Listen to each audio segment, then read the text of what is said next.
So now we see what is mathematical modeling of a random experiment. So we already done this, but let us see what are the steps involved in the modeling of a random experiment mathematically. So let us assume we performed an experiment. So here, when we perform the experiment, we observe some outcomes. Once you know the outcomes of the random experiment, then we can define the sample space.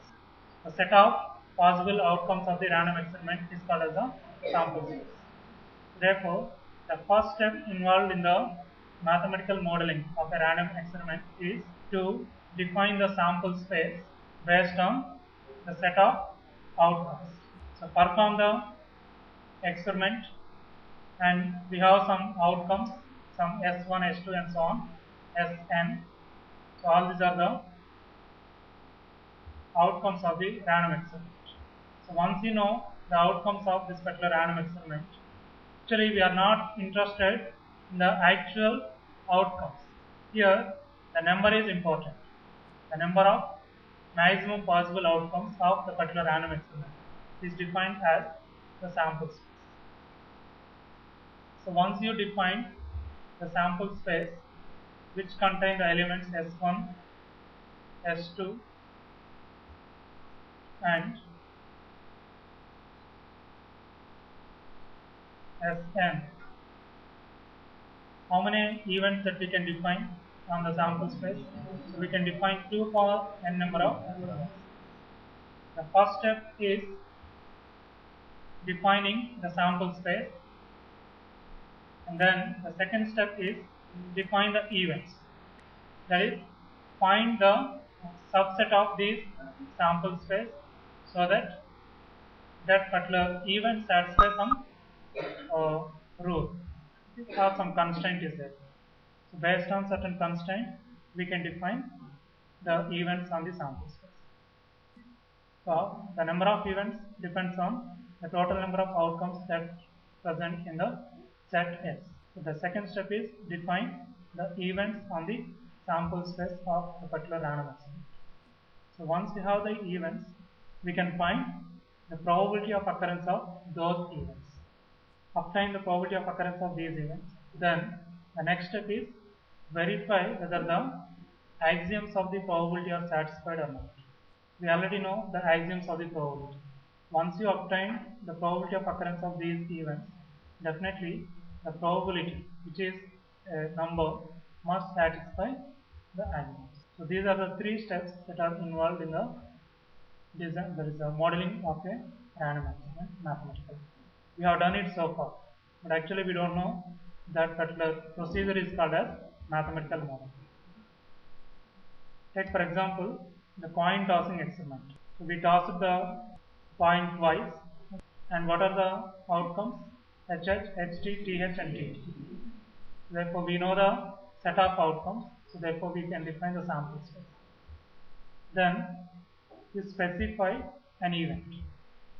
That is, when you throw the coin twice, at least one head come up. Then you can define an event here. Let A is equivalent to at least one head come up. So therefore, HH, HT, TT, HH, HT and TH. So these are the 3 outcomes based on our interest. Okay. So therefore, A can be either HH, HT or TT because all these 3 are mutually exclusive. So once you define the event, find the probability. So probability of that event is equivalent to 3 by 2.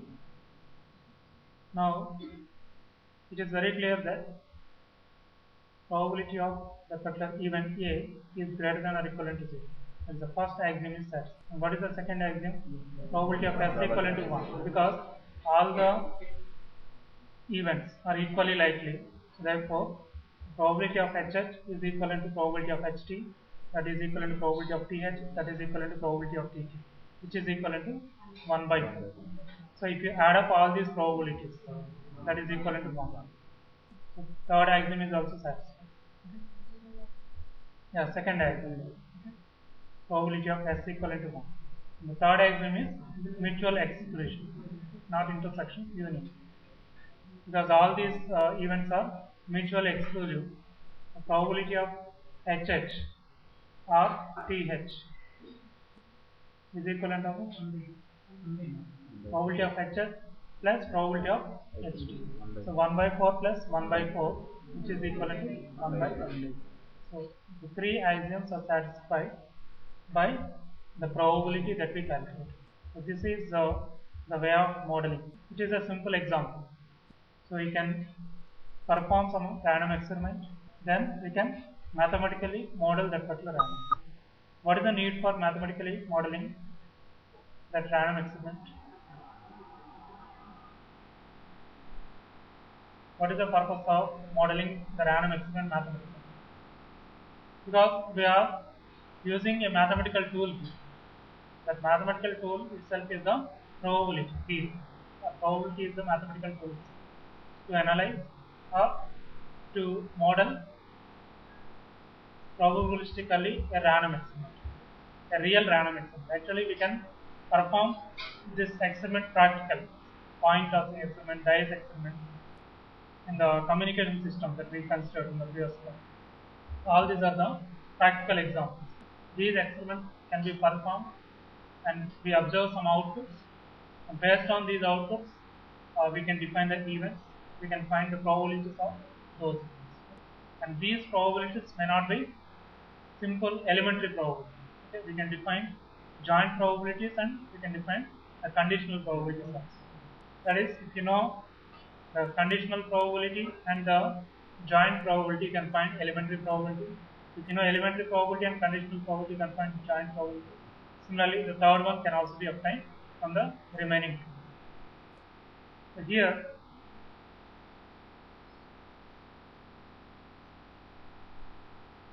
so the events are defined, okay, n number of events. Then find the probability of these events. That is, the first step is defining the sample space, defining the events, find the probability of occurrence of those events, and then verify the axioms of probability. Why we are verifying the axioms of probability? It is cross-checking. We modeled a particular experiment, and if any probability of occurrence of an event occurred a number which is negative, then we have done somewhere wrong. That is, this verification of axioms is one type of cross-checking whether we have modeled the experiment properly. So the first step is very, very important, because after performing the experiment, we have to identify the various outcomes and define the sample. That is the first step and most important step of probabilistic modeling of a practical random experiment or any random experiment. Understood? Write down a simple problem. That is, the question may be asked like this: what are the steps involved in the mathematical modeling of a random experiment? Explain with an example. You have to do this explanation. Write down a simple problem based on this.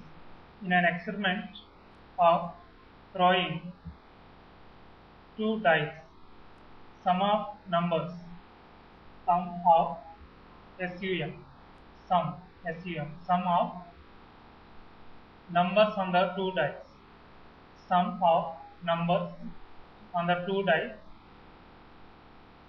has been observed.